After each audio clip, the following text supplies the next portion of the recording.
Hello साथियों, जय श्री राम, जय बालाजी महाराज की। आपका हमारे यूट्यूब चैनल हनुमंत कृपा 0005 में स्वागत है। साथियों, आज हम हरि की कृपा से और श्री बालाजी की कृपा से आपके लिए छोटा सा एक सेशन लेकर उपस्थित हुए हैं। आज हम आपको सत्संग के माध्यम से भोग सुख की आसक्तता और भोग सुख की असत्ता, इस बारे में आज सत्संग रखेंगे। तो साथियों, सेशन में आगे बढ़ने से पहले आप हमारे चैनल पर नए हैं तो चैनल को आप अभी सब्सक्राइब कर लें, बेल आइकन को प्रेस कर लें, जिससे हमारे वीडियो का नोटिफिकेशन सबसे पहले आपको प्राप्त हो। तो चलिए साथियों, आज का हम सत्संग रखते हैं। आज यह हमारा प्रथम सेशन है, तो आप आज का सत्संग श्रवण कीजिए। आज हमारे सत्संग का जो बिंदु रहेगा, भोग सुख की असत्ता। तो आप इसको श्रवण कीजिए और अपने जीवन में उतारिए। चलिए श्रवण करें। अब मैं प्रारंभ करता हूँ। भोगों में सुख वैसे ही नहीं है जैसे पानी में घी नहीं होता, बालू में तेल नहीं होता, मृग तृष्णा के मैदान में जल नहीं है और अग्नि में शीतलता नहीं है, ऐसा भोगों में सुख नहीं होता। जो कोई भी भोगों में सुख की आशा रखता है, उसे सदा निराश रहना ही पड़ता है। तथापि मनुष्य मोह में पड़कर भोगों में सुख की संभावना मानकर उनके अर्जन तथा सेवन में लगा रहता है। भोगों में सुख की संभावना मानकर उनका अर्जन करता है। फलस्वरूप नित्य नए नए रूपों में दुखों से तापों से जलता रहता है। याद रखो, भोग की वासना मनुष्य के विवेक का हरण कर लेती है, इसलिए वह अपने भले बुरे भविष्य को भूलकर किसी भी साधन से, चाहे वह सर्वथा निषिद्ध तथा समस्त मंगलों का नाश करने वाला ही क्यों न हो, इच्छित भोग प्राप्त करने की चेष्टा करता है। प्रत्येक मनुष्य मोह और भोग की आसक्तता के कारण इच्छित भोग प्राप्त करने की चेष्टा करता ही है और उसके परिणाम स्वरूप बीच में नई विपत्तियों से घिर जाता है। क्योंकि जब व्यक्ति भोग की आसक्त होकर नई नई भोग की कामना करता है, तो उसके सामने नई नई विपत्तियां आकर खड़ी हो जाती हैं तथा उनसे बचने के लिए फिर नए नए कष्ट साध्य कुकृत्य करने लगता है। इससे विपत्तियों का, पापों का, तापों का ताता कभी टूटता नहीं है, वो हमेशा नई नई विपत्तियों में फंसता जाता है। याद रखो, भोग वासना वाले मनुष्य को कभी कुछ इच्छित भोग मिल जाता है तो उसका लोभ और भी बढ़ जाता है। जब व्यक्ति की कामना थी, इच्छा थी कि उसे उक्त भोग प्राप्त हो, अगर वह उसे मिल जाता है तो उसका जो लोभ है वो और भी बढ़ जाता है। साथ ही वह सफलता के गर्व में फूलकर सबका तिरस्कार करने लगता है। लोभ और गर्व दोनों ही उसको पुनः बुरे बुरे कर्मों में लगाकर पतन की ओर ले जाते हैं। याद रखो, भोग वासना वाला मनुष्य सदा चिंताग्रस्त रहता है।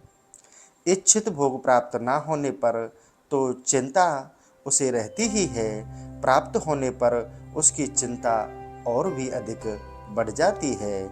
क्योंकि ज्यों-ज्यों उसकी भोग कामना पूरी होती है, त्यों-त्यों ही वह कामना की आग अग्नि में घी की आहुति पड़ने पर बढ़ती है। इसी तरह वह चिंगारी और अधिक तेज हो जाती है।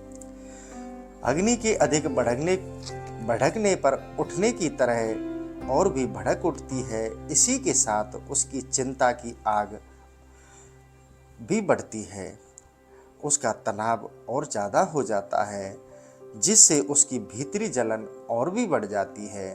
वह खुद उससे सदा जलता रहता है और अपने समीप रहने वाले लोगों को भी वह द्वेष, द्रोह, क्रोध, वैर, हिंसा, जो कामना के साथ साथ पनपते हैं और बढ़ते रहते हैं, के द्वारा जलाया जाता है। याद रखो, अग्नि जितनी बड़ी होती है उतनी ही उसकी गर्मी दूर दूर तक जाती है। इसी प्रकार कामना की अग्नि जितनी बड़ी हुई होती है उतनी ही अधिक वह अपने को तथा अपने संपर्क में आने वाले पार्श्ववर्तियों को जलाती है। इतना ही नहीं, कुछ भी संबंध न रखने वालों को भी कभी कभी उससे बड़ा संताप मिलता है। याद रखो, यह कामना की अग्नि विषयों की प्राप्ति से नहीं बुझती है। यह कटु सत्य है कि जो विषयों में आसक्त व्यक्ति है वह कभी तृप्त नहीं होता।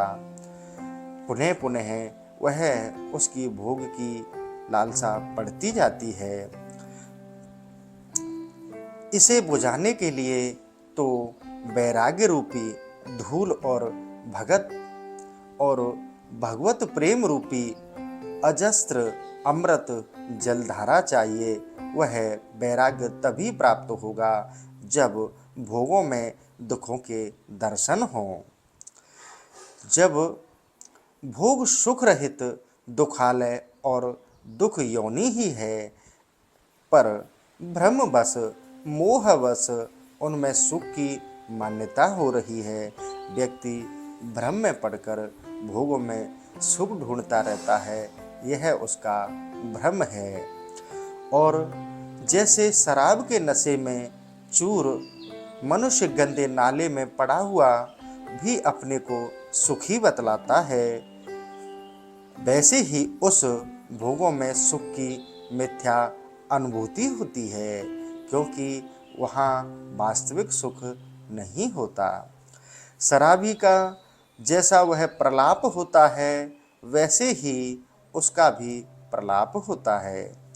इस मोह मद के नाश के लिए आवश्यक है भोगों के नग्न स्वरूप के दर्शन, जो भगवत कृपा से संतों की वाणी द्वारा कराए जाते हैं। भोगों का यथार्थ स्वरूप दिखने पर तो उनसे वैराग्य हुए बिना रहेगा ही नहीं, तभी असली सुख स्वरूप भगवान की चित्त की गति होगी। अतएव संतों का संग प्राप्त करने की चेष्टा करो। संतों के संग से, सत्संग से आपको भोगों से लालसा दूर होती है और भगवान के मार्ग, भगवत मार्ग में चित्त जुड़ता है। याद रखो, सत्संग न मिलने पर दूसरा साधन है मोह भंग का। अगर सत्संग ना मिले तो उसका दूसरा साधन भी है मोह भंग का, जो सहज ही देर सवेर प्राप्त होता ही है। वह है भयानक दुखों का आक्रमण। जब व्यक्ति भयानक दुखों से घिर जाता है तभी उसका मोह भंग होता है, जभी वह भोगों से दूर होता है। भगवान के मंगल विधान से प्रकृति स्वयं का कार्य करती है, क्योंकि प्रभु का ऐसा मंगल विधान है। जो व्यक्ति भोगों में अधिक आसक्त है, निश्चित उसका पतन हो जाता है। इसका भी प्रकृति में स्वयं विधान करती है। यह प्रभु का मंगल विधान भी है। यह होने पर चेत हो जाता है, आंखें खुल जाती हैं और मनुष्य अपना चित्त भगवान की ओर लगाने का प्रयास करता है। तो साथियों, भोगों की कोई सत्ता नहीं है।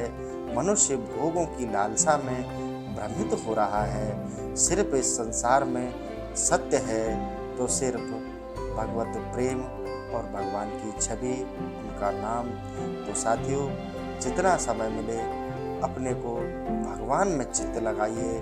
भोगों की सत्ता वास्तविक रूप में आपको भ्रमित करती है।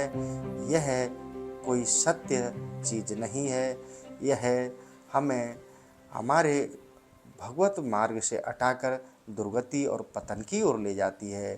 तो साथियों, भोगों में न फंसकर भगवत प्रेम रखकर भक्ति और आध्यात्म मार्ग में चला जाए।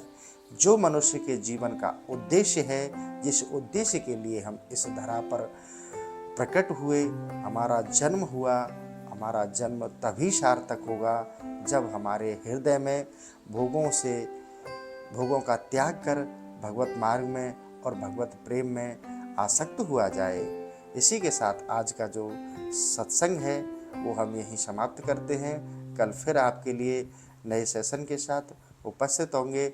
इसी के साथ आपको धन्यवाद। जय श्री राम, जय बालाजी महाराज की।